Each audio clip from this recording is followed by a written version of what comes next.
In the vast expanse of the Milky Way, countless alien races thrive, each boasting unique abilities and strengths. Some were known for their advanced technology, others for their psychic powers, and many for their physical might. But among these diverse species, one stood out for all the wrong reasons: the Zephyrians. The Zephyrians were a peculiar race. They looked almost comical, with their small, frail bodies barely reaching 3 feet in height. Their skin was a pale shade of lavender, soft and seemingly fragile. Large, innocent eyes dominated their round faces, giving them an appearance that many other races found pathetically weak. What set the Zephyrians apart, however, wasn't just their appearance. It was their complete lack of any extraordinary abilities. They possessed no super strength, no telepathic powers, and no advanced technological knowledge. In a galaxy where might often made right, the Zephyrians were at the bottom of the pecking order. Their home planet, Zephyria, was a small, unremarkable world on the outer edges of the galaxy. It was a peaceful place, with rolling purple hills and gentle streams. The Zephyrians lived simple lives, farming the land and enjoying the company of their close-knit communities. They valued kindness, empathy, and cooperation above all else. But the galaxy at large was not a kind place for the Zephyrians. Other races saw them as easy targets, weak links in the cosmic chain. The mighty Krell Empire, with their imposing warrior culture, sneered at the very mention of Zephyrians. The telepathic Shitans considered them barely sentient, their minds too simple to register on their psychic scans. Even the usually benevolent Galactic Council, tasked with maintaining peace and order in the galaxy, viewed the Zephyrians with a mixture of pity and contempt. Council members often debated whether such a weak race deserved protection, or if they should be left to the harsh realities of cosmic evolution. As centuries passed, the situation for the Zephyrians grew dire. Stronger races began encroaching on their territory, seeing Zephyria as easy pickings. The Krell Empire, in particular, had set its sights on the planet, viewing it as a perfect colony for their expanding dominion. Desperate and frightened, the Zephyrian leaders pleaded with the Galactic Council for help. But their cries fell on deaf ears. The Council, bound by complex politics and the influence of stronger races, chose to look the other way. It was in this dark hour that an unlikely hero emerged. Zara, a young Zephyrian barely out of her adolescence, refused to accept her people's fate. While others cowered in fear, Zara dared to dream of a solution. She had heard whispers of a distant planet called Earth, home to a race called humans. These humans, it was said, were not the strongest or the most advanced in the galaxy, but they had a reputation for standing up for the underdog. Against the wishes of her elders, Zara stole an old, barely functional spaceship. With nothing but hope and determination, she set course for Earth. It was a desperate gamble, a journey that could end in disaster. But to Zara, it was the only chance her people had. As her rickety ship limped through the cosmos, Zara couldn't help but wonder, would these humans accept them? Would they be willing to protect a race that the rest of the galaxy had rejected? Or would Earth prove to be just another dead end in the Zephyrian struggle for survival? Little did Zara know that her desperate journey was about to set in motion a chain of events that would shake the very foundations of the galaxy. The fate of the Zephyrians, and perhaps the entire cosmic order, now rested on the shoulders of this brave young alien and the response of a planet that had yet to make its mark on the galactic stage. As Earth grew larger in her view screen, Zara took a deep breath. For better or worse, the future of her people was about to change forever. Zara's battered spaceship entered Earth's atmosphere with a violent shudder. Warning lights flashed across her console as the ship struggled to maintain its integrity. With a silent prayer to whatever cosmic forces might be listening, Zara braced for impact. The ship crash-landed in a vast cornfield in the American Midwest. As the dust settled, curious farmers gathered around the smoking wreckage. They watched in awe as a small, lavender-skinned figure emerged from the twisted metal. Zara blinked in the bright sunlight, her large eyes taking in the crowd of humans. They were taller than she expected, with a variety of skin colors and expressions of shock on their faces. For a moment, both sides stood frozen, unsure of how to react. It was a young boy who broke the tension. He stepped forward, offering Zara a bottle of water. The simple act of kindness brought tears to Zora's eyes. Maybe, just maybe, the Zephyrians had found the allies they so desperately needed. News of the alien arrival spread like wildfire. Within hours, government officials and military personnel swarmed the crash site. Zara found herself whisked away to a secure facility, where she was subjected to a barrage of tests and questions. Despite the clinical setting, Zara was struck by the genuine curiosity and compassion shown by many of the humans she encountered. Dr. Emily Chen, the lead xenobiologist, treated Zara with particular kindness, ensuring she was comfortable and well cared for. As Zara's grasp of English improved thanks to advanced language learning technology, she began to share her people's story. She told of the Zephyrians' peaceful nature, their struggles in a hostile galaxy, and their desperate plea for help. The human leaders listened with growing concern. The idea that Earth wasn't alone in the universe was shocking enough, but to learn of the complex and often cruel politics of the galaxy was overwhelming. President Olivia Marshall called an emergency meeting of world leaders to address the situation. The debate was heated. Some argued for isolationism, fearful of drawing the attention of more powerful alien races. Others saw an opportunity to make a stand on the galactic stage. Meanwhile, the public's reaction was mixed. Some welcomed the idea of helping the Zephyrians, seeing parallels with their own history of standing up to bullies. Others feared the consequences of getting involved in cosmic conflicts far beyond their understanding. As the debates raged on, Zara waited anxiously. She spent her time learning about Earth culture, marveling at the diversity and resilience of humans. She watched their movies, read their books, and was particularly moved by stories of underdogs triumphing against overwhelming odds. One evening, as Zara sat watching the sunset with Dr. Chen, the scientist asked her a question that would change everything. "Zara," Dr. Chen said gently, "you've told us about your people's weaknesses, but what are your strengths? There must be something special about the Zephyrians." Zara pondered the question. It was something she had never really considered before. In a galaxy that valued physical might and technological prowess, the Zephyrian strengths had always seemed inconsequential. "We are kind," Zara said finally. "We feel deeply, we care for others, we seek harmony. Is that enough?" Dr. Chen smiled. "Zara, that might be the most important strength of all. Never underestimate the power of compassion and unity." Their conversation was interrupted by the arrival of President Marshall. Her face was grave but determined as she addressed Zora. "We've made our decision," the president announced.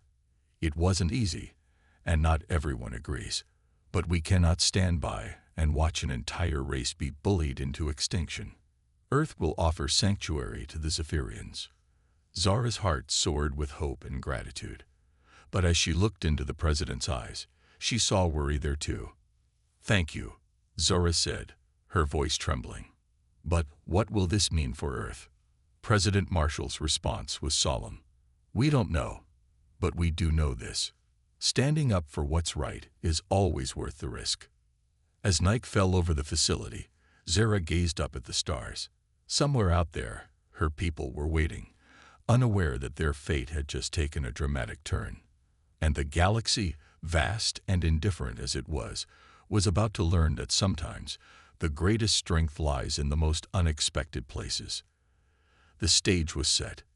Humanity had made its choice, and the consequences of that choice were hurtling towards Earth, ready to change the cosmic order forever. Earth's decision to offer sanctuary to the Zephyrians sent shockwaves through the galactic community. The news spread faster than light, carried by quantum communication networks that crisscrossed the stars. On Zephyria, the announcement was met with a mixture of joy, disbelief, and fear. Families huddled together, whispering about the strange humans who had chosen to protect them. Some celebrated, while others worried about leaving their homeworld behind. But they had little time to debate. The Krell Empire, enraged by Earth's interference, had accelerated their plans to invade Zephyria. The clock was ticking. Back on Earth, Operation Starlight Exodus began. It was the most ambitious space mission in human history. A fleet of hastily retrofitted cargo ships, guided by Zora's knowledge, set out for Zephyria. Their mission: to evacuate an entire alien civilization. As the rescue fleet journeyed across the cosmos, Earth braced itself for the arrival of its new residents. Cities around the world prepared welcome centers, while scientists and engineers worked tirelessly to ensure the Zephyrians could adapt to Earth's environment. Not everyone was happy with the situation. Protests erupted in several countries, with some fearing the impact of alien refugees on their societies.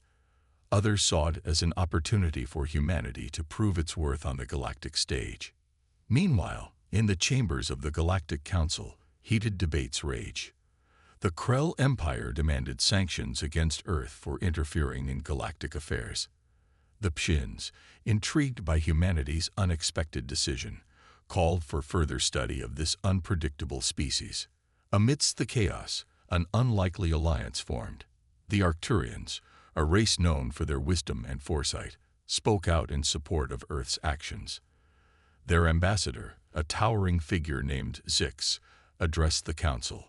For too long, we have allowed power to be the sole measure of worth in our galaxy. These humans, in their compassion for the Zephyrians, have shown us a different path. Perhaps it is time we listened. His words caused a stir, but the council remained divided. As the debate dragged on, the Krell Empire grew impatient. They dispatched a battle fleet towards Earth, determined to teach these upstart humans a lesson. On Earth, the first ships carrying Zephyrian refugees began to arrive. The sight of the small, lavender-skinned aliens stepping onto Earth's soil was broadcast around the world. Scenes of human children offering flowers to Zephyrian elders brought tears to many eyes. Zora, now a symbol of hope for both species, worked tirelessly to help her people settle in. She marveled at the resilience of both humans and Zephyrians as they navigated the challenges of coexistence. But the honeymoon period was short-lived. Earth's long-range sensors detected the approaching Krell fleet. Panic spread as humanity realized the true cost of their noble decision. In a tense meeting at the United Nations, military leaders presented their grim assessment. Earth's defenses were no match for the advanced Krell warships. The planet had days, maybe hours, before the attack. It was in this dark hour that the Zephyrians surprised everyone. A group of their elders requested an audience with Earth's leaders. Their spokesperson, a wizened Zephyrian named Elio, addressed the somber gathering. "Brave humans, you have shown us kindness when the galaxy showed us cruelty. You have given us hope when we had none. Now, it is our turn to help you." Elio went on to reveal a secret that the Zephyrians had kept hidden for generations. Their apparent weakness, he explained, was a choice. Centuries ago, the Zephyrians had discovered a terrible power within themselves, one that could alter the fabric of reality itself. Fearing its destructive potential, they had chosen to suppress it, embracing pacifism. But now, Elio said, his eyes glowing with an inner light, to protect our new home and our new friends, we will awaken what we have long kept dormant. As Elio spoke, reports came flooding in from around the world. Zephyrians everywhere were beginning to glow with an otherworldly energy. The air crackled with potential, and even the most hardened skeptics felt a sense of awe. In orbit, the crew of the International Space Station watched in amazement as a shimmering barrier of energy began to envelop the Earth. Humanity held its breath, caught between fear and hope, as the Krell fleet approached. The stage was set for a confrontation that would change the course of galactic history. The weakest race in the galaxy was about to show its true strength, and Earth was caught in the middle of a cosmic storm. The Krell battle fleet emerged from hyperspace, their massive ships casting long shadows over the Earth. Admiral Vrak, leader of the Krell forces, smiled cruelly as he gazed at the blue planet. He expected an easy victory, a quick lesson to teach these primitive humans their place in the galaxy. What he saw instead made his jaw drop. Earth was surrounded by a shimmering, iridescent bubble of energy. It pulsed with colors that shouldn't exist, twisting the very fabric of space around it. The Krell's advanced sensors went haywire, unable to make sense of the readings. On the surface, the transformation of the Zephyrians continued. Their bodies glowed with internal light, their eyes shining like stars. The air around them rippled with unseen energy, and objects began to float in their presence. Zara, standing alongside Dr. Chen and President Marshall, felt the power coursing through her veins. It was both terrifying and exhilarating. I never knew we could do this," she whispered, her voice filled with awe. Dr. Chen watched in amazement as her scientific instruments failed to capture what was happening. "It's like they're rewriting the laws of physics," she murmured. In cities around the world, humans watched with a mixture of fear and wonder as their Zephyrian guests transformed. Children pointed at the sky, where auroras danced in impossible patterns. The very air hummed with potential. Back in space, Admiral Vrock shook off his surprise. "Impossible," he growled. "Open fire. Destroy that shield." The Krell ships unleashed a barrage of energy weapons, each blast powerful enough to shatter a moon. They struck the Earth's new shield in a dazzling display of light and fury. But when the blasts faded, the shield remained intact. If anything, it seemed to glow brighter. On Earth, the Zephyrians felt each impact. Instead of causing pain, each blast seemed to make them stronger. Elio, the Zephyrian elder, turned to President Marshall. "It is time," he said, his voice resonating with power. "We must act now to end this threat." President Marshall nodded, her face a mix of determination and concern. "Do what you must to protect Earth," she said. Elio closed his eyes, reaching out with his mind to connect with every Zephyrian on the planet. As one, they raised their hands to the sky. In space, Admiral Vrock was about to order another salvo when his ship's alarms blared. "What's happening?" he demanded. His science officer's voice trembled as he replied, "Sir, the laws of physics, they're changing." Around the Krell fleet, space itself began to warp and twist. Ships found themselves suddenly miles from where they had been. Energy weapons fired, only for the blasts to curve around and return to their sources. Some ships began to shrink, their metal hulls compressing as if squeezed by giant hands.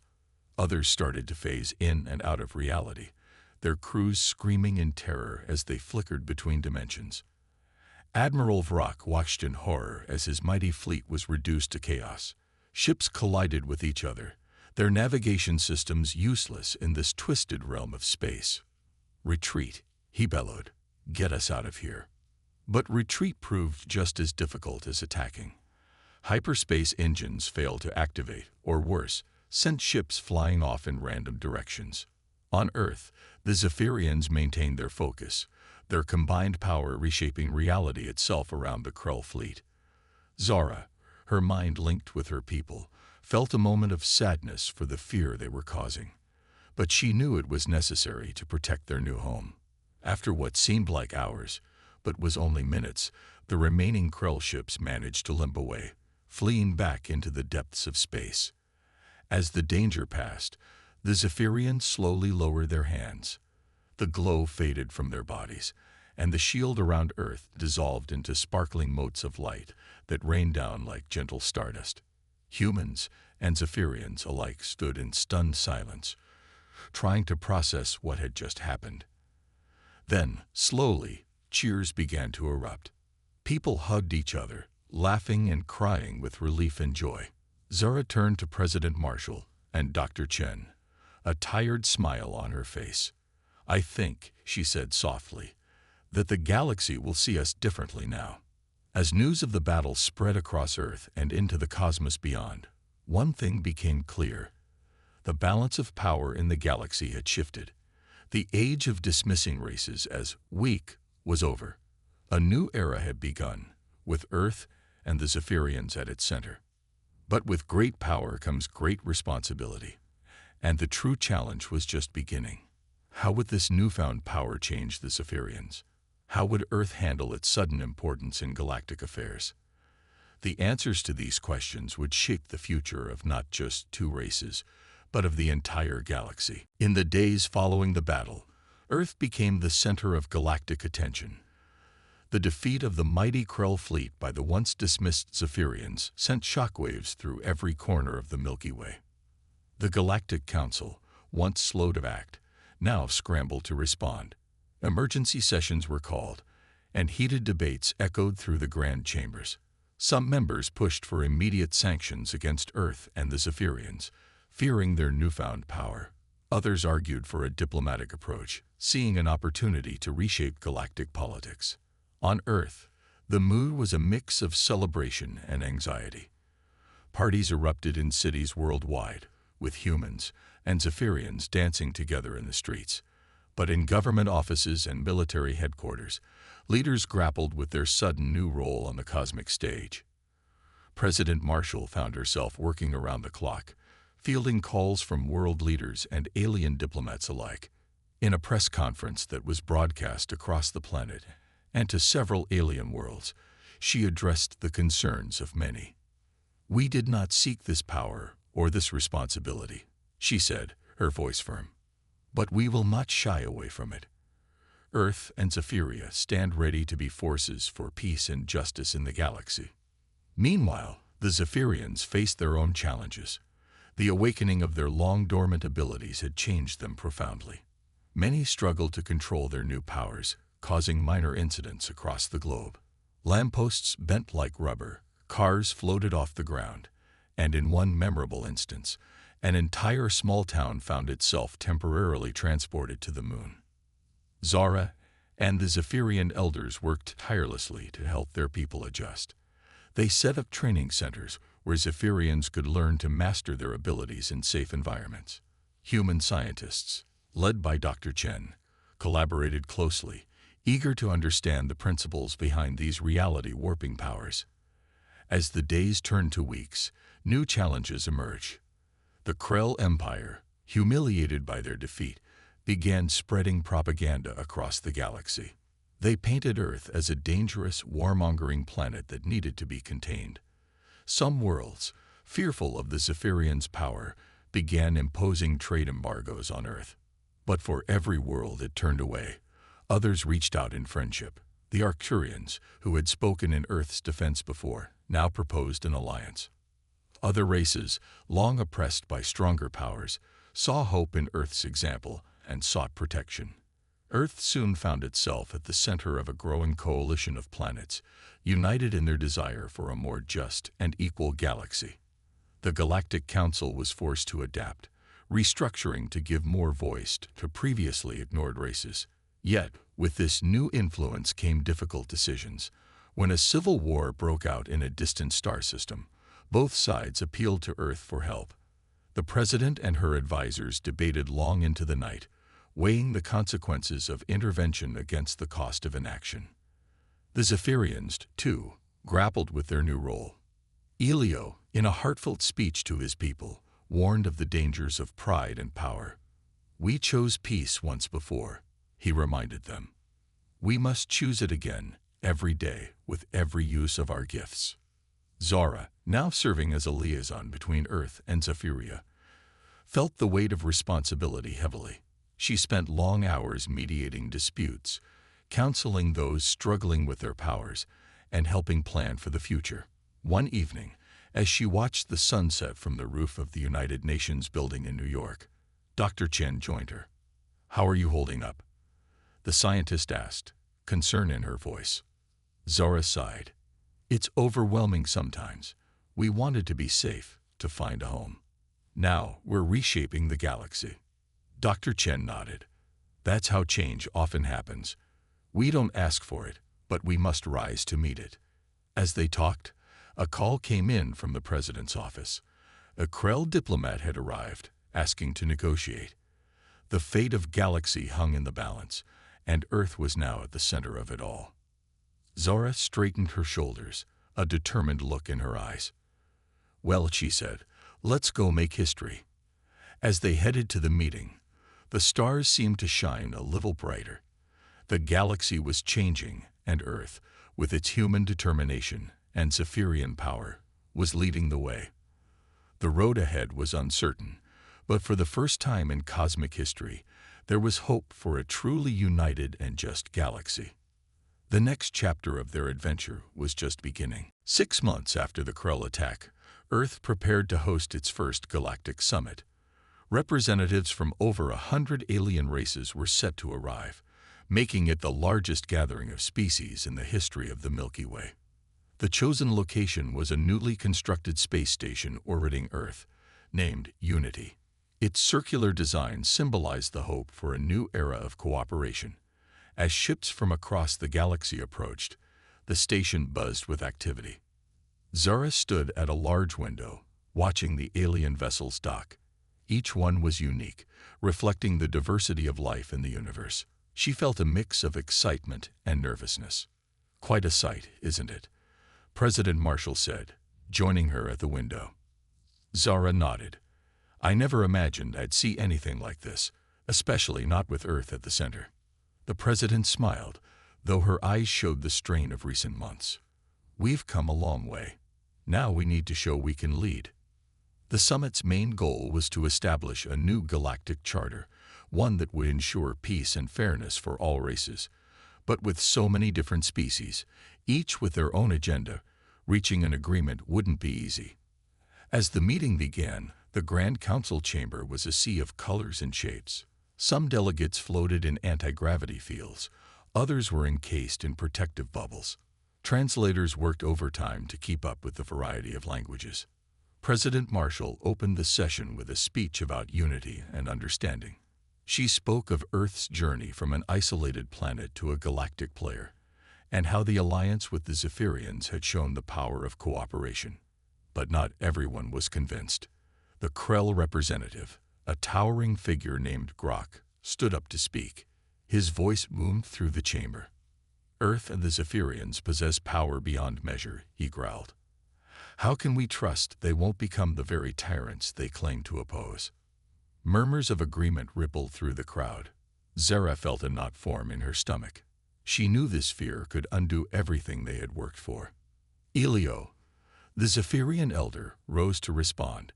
His small form seemed to grow as he addressed the gathered aliens. "We Zephyrians knew the danger of power long ago," he said, his voice calm but strong. "That's why we chose to suppress our abilities. We only awakened them to defend, never to conquer." He paused, looking around the room.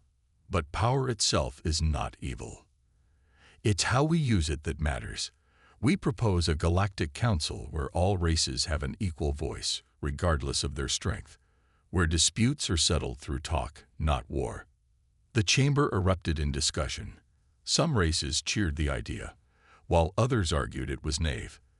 The debate raged for hours, with no clear agreement in sight. As tensions rose, an unexpected voice cut through the noise. It was Dr. Chen, who had been invited as a scientific advisor. "Look at us," she said, her voice amplified by the room's systems. "We're all so different. Different bodies, different minds, different ways of life. And yet, here we are, talking. Isn't that amazing?" She walked to the center of the room, pointing at different delegates. "You breathe methane. You live in gravity 100 times stronger than Earth's. You experience time backwards. We're all impossibly different. And yet we all want the same thing. A safe home, a good life for our children, a chance to explore and grow." Her words seemed to calm the room. Even Grok, the Krell representative, nodded slowly. "We humans have a saying," Dr. Chen continued. "Unity in diversity. Our differences make us stronger, not weaker. This new council can be a place where we celebrate those differences, learn from each other, and find common ground." As she finished, a strange sound filled the chamber. It took Zara a moment to realize what it was. Applause, in 100 different forms. Some delegates flashed colors, others emitted pleasant scents, and some vibrated at harmonious frequencies. President Marshall seized the moment. "Let's take a break," she announced. "When we return, we'll start drafting our new charter, a charter of unity, equality, and hope. As the delegates filed out, there was a new energy in the air. Races that had been enemies for centuries were talking, sharing ideas. It wasn't perfect, and there would be many more challenges ahead. But it was a start. Zara caught Dr. Chen's eye and smiled. The scientist had done what no weapon could. She had brought understanding. As the Earth rotated slowly below them, Zara felt a surge of hope. The galaxy was changing, and this time, it was changing for the better. The real work was just beginning, but for the first time, it seemed like a truly united galaxy might be possible. 5 years had passed since the historic Galactic Summit on Unity Station. The galaxy had changed in ways few could have imagined. The new Galactic Charter, born from that fateful meeting, had reshaped cosmic politics and society. Zara stood on the observation deck of Unity Station, which had become the permanent headquarters of the new Galactic Council. She watched as ships from dozens of worlds came and went, a constant flow of diplomatic and cultural exchange. Still hard to believe sometimes, isn't it? A familiar voice said behind her. Zara turned to see President Marshall, now serving as Earth's representative on the council, approaching with a smile. "It is," Zara agreed. "I remember when we Zephyrians thought we were alone and helpless in the universe. Now look at us." The two looked out at the starfield, each lost in their own thoughts about the journey that had brought them here. The past 5 years hadn't been easy. Implementing the new charter had faced resistance from some corners of the galaxy. The Krell Empire, once the dominant force, had initially refused to participate. But faced with growing isolation, they had grudgingly joined the new galactic community. Perhaps the biggest challenge had been helping the Zephyrians fully integrate their rediscovered powers into their lives. There had been accidents and misunderstandings, but also incredible breakthroughs. Zephyrian healers could now cure diseases thought incurable. Their engineers, partnering with humans and other races, were revolutionizing space travel and energy production. Earth, too, had undergone massive changes. The influx of alien knowledge and technology had accelerated human development by centuries. Cities now boasted buildings that defied traditional physics, and clean energy powered everything from homes to spaceships. But it wasn't just technology that had advanced. The partnership between humans and Zephyrians had sparked a cultural renaissance across Earth. Art, music, and literature flourished as people explored new ideas and perspectives. "The council session is about to start," President Marshall said, breaking the silence. "Ready to make some more history?" Zara nodded, and they made their way to the Grand Council chamber. Representatives from over 200 worlds were gathered, a testament to how far they'd come.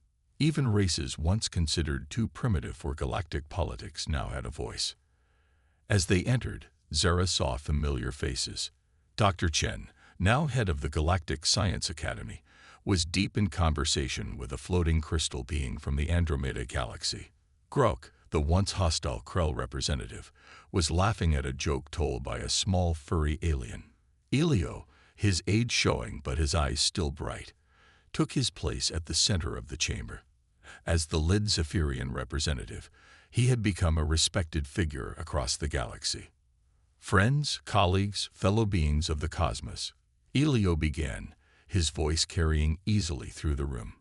5 years ago, we embarked on a great experiment. We chose understanding over fear, cooperation over conflict. Today, we reap the rewards of that choice. He went on to outline the progress they'd made. Interstellar conflicts resolved peacefully, scientific breakthroughs shared freely, and a new era of exploration and discovery. "But our work is far from over," Elio continued. "Today, we vote on the proposal to extend our hands in friendship beyond our galaxy. The Andromeda expedition stands ready. Will we take this next great leap?" The chamber buzzed with excitement. The idea of intergalactic diplomacy would once have seemed impossible. Now, it felt like the natural next step. As the voting began, Zara felt a swell of emotion. She thought back to that desperate day when she'd stolen a rickety ship and set course for an unknown planet called Earth. How far they'd all come since then. The votes were tallied, and a cheer went up. The motion had passed unanimously. The Milky Way would reach out to Andromeda, carrying a message of peace and friendship. As the council members celebrated, Zora caught President Marshall's eye. They shared a smile, remembering the long journey that had brought them here. Outside the station, the stars seemed to shine a little brighter.